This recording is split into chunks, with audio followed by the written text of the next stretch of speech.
नमस्कार दोस्त, एक बार फिर स्वागत है हमारे नए यूट्यूब चैनल अशोक एंटरटेनमेंट में। प्रिय सज्जनों एवं मित्रों, हमारे नए चैनल को सब्सक्राइब कर लें और बेल आइकन को दबा लें ताकि आगे आने वाली नई वीडियो आप तक पहुंच जाए। प्रिय दर्शकों, यह कहानी प्रिय सज्जनों एवं मित्रों, कहानी को पूरा सुने। श्री विष्णु भगवान कहते हैं, आधा अधूरा ज्ञान मन विचलित रहता है। अगर आपने यह पूरी कहानी सुन ली तो आपके परिवार में कभी कलेश नहीं होगा और स्वयं देवी लक्ष्मी वास करेंगी। शुरू करते हैं आज की कहानी। एक जंगल में भैंस और भैंसे का जोड़ा रहता था। सुबह हुई और घास चरने के लिए निकले। चलते चलते वो एक खेत के किनारे पहुंच जाते हैं। खेत के किनारे एक मैदान था, उसमें हरी हरी घास चरने लगते हैं। चरते चरते उन दोनों का पेट भर जाता है। घर को वापस चल पड़ते हैं। भैंस भैंसा से कहती है, क्यों ना थोड़ा आराम कर लिया जाए। वो दोनों आराम करने लगते हैं। तभी भैंसे से कहती है, पिया जी अभी टाइम बहुत है, कोई कहानी सुनाओ कि टाइम कट जाए। सुनो रानी, मैं आपको एक कहानी सुनाती हूँ। ये सच्ची कहानी है मेरी बड़ी बहन टुनटुन की। एक सच्ची घटना। एक सेठ था जो भैंसों का व्यापारी था, जो भैंसों को खरीद कर बाजार में बेच देता था। जो अच्छी भैंस होती थी उसको वह रख लेता था। एक दिन की बात है, सेठ बाजार गया और मेरी बड़ी बहन टुनटुन को खरीद के ले आता है। मेरी बहन अच्छी और तंदुरुस्त थी और वह 10 लीटर दूध भी देती थी। वह वह सेठ दूध को ले जाकर बाजार में बेच देता था। और एक दिन क्या हुआ, मेरी बहन टुनटुन बीमार हो जाती है। सेठ ने भैंसों की देखभाल के लिए एक नौकर रखा था। सारी भैंसों की देख रेख वही करता था। नौकर ने सेठ से जाकर बताया कि टुनटुन बीमार हो गई है। सेठ ने कहा, जो भैंस दूध देती है बस उसी को खाना पानी देना है, जो दूध नहीं देती है उसको खाना पानी नहीं देना है। नौकर ने यह बात सुनी, कहता है, ठीक है सेठ जी, और वह भैंसों को दाना पानी देने लगता है। तभी टुनटुन की बारी आती है।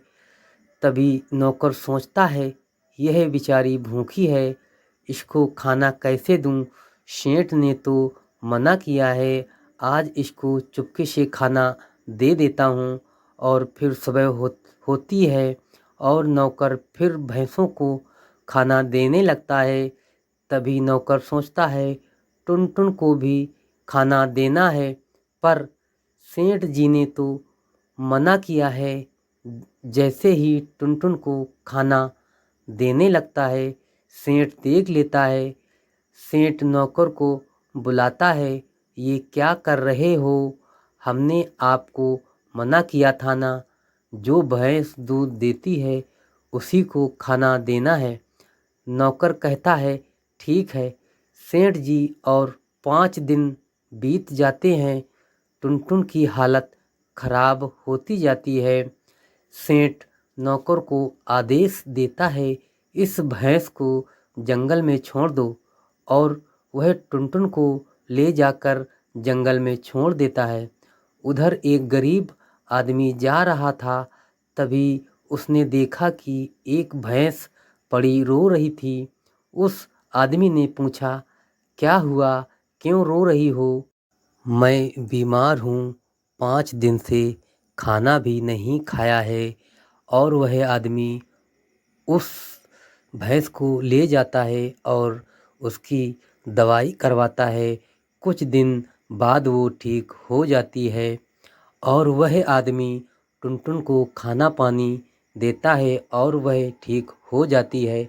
20 लीटर दूध देने लगती है और वह आदमी दूध को बाजार में बेच आता है। धीरे धीरे टाइम बीतता जाता है और उस आदमी के पास 10 भैंसें हो जाती हैं और उधर सेठ की एक एक कर सारी भैंसें मरने लगती हैं और वह सेठ कंगाल हो जाता है। तभी वह सेठ जा रहा होता है और सेठ की मुलाकात उस आदमी से होती है। सेठ कहता है, आप इतने करोड़पति कैसे बन गए? तभी वह आदमी बोलता है, यह उस बीमार भैंस का कमाल है। सेठ कहता है, कौन सी भैंस? वो आदमी बोलता है, मैं एक बार जा रहा था, तभी एक भैंस रोती हुई मिली और उसको मैं घर ले गया और उसकी दवाई करवाई और वह ठीक हो गई। अब वह 20 लीटर दूध देती है और उसी दूध को बेचकर मैं इतना करोड़पति बना हूँ। सेठ, अरे वह भैंस मेरी थी, जब से उस भैंस को जंगल में छोड़ दिया तब से मैं कंगाल हो गया। सेठ कहता है, हमसे बहुत बड़ी गलती हो गई। अगर उस भैंस को हमने नहीं छोड़ा होता तो आज मेरी ये हालत नहीं होती। सेठ बोला, क्या आप मुझे काम पर रख सकते हो? उस आदमी ने सेठ को काम पर रख लिया। अब वह सेठ सुबह उठता है और भैंसों को चारा पानी करता है और भैंसों की सेवा पानी करता है। प्रिय दर्शकों, अगर आपको मेरी कहानी अच्छी लगे तो हमारे नए चैनल को सब्सक्राइब करना ना भूलें। जय श्री कृष्णा दोस्तों।